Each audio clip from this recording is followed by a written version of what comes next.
ৰাভা হাছং সাহিত্য সাহিত্য পৰিষদৰ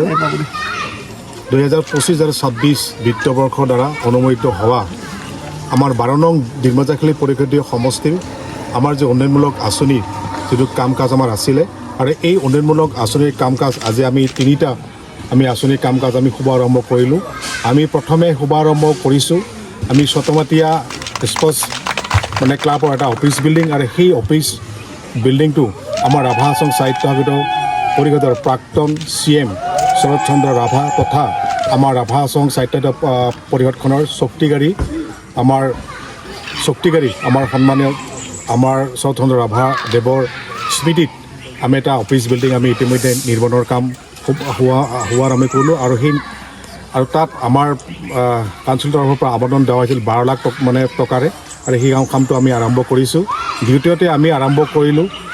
আমাৰ নাকাটিপাৰা ৰাইজৰ এটা বহু বছৰ এটা দাবী এটা আছিলে ইয়াত এটা কালচাৰ ষ্টেজ লাগে আৰু সেই মৰ্মে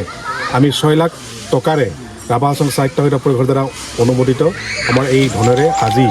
আমি কালচাৰ ষ্টেজ আমি নিৰ্মাণৰ কাম আমি শুভাৰম্ভ আমি কৰিলোঁ। ইয়াৰ উপৰিও আমি আৰু এটা আঁচনি আমি শুভাৰম্ভ কৰিছোঁ, সেইটো হৈছে আমাৰ হাতীমুৰা আমাৰ হেল্থ ৱেলফেয়াৰ চাব চেণ্টাৰৰ এটা মানে বাউণ্ডেৰী ৱাল 6 লাখ টকা আৰু সেইটো ইতিমধ্যে আমি শুভাৰম্ভ কৰিলোঁ। গতিকে ৰাভা হাছং সাহিত্য সাহিত্য আমাৰ পৰিষদৰ যি উন্নয়নৰ যি গতিধাৰা সেই উন্নয়নৰ গতিধাৰা আমাৰ অব্যাহত আছে মানে আৰু পৰৱৰ্তী সময়তো আমি এই কাম কৰি যাবৰ কাৰণে আমি নিশ্চয় চেষ্টা অব্যাহত ৰাখিম।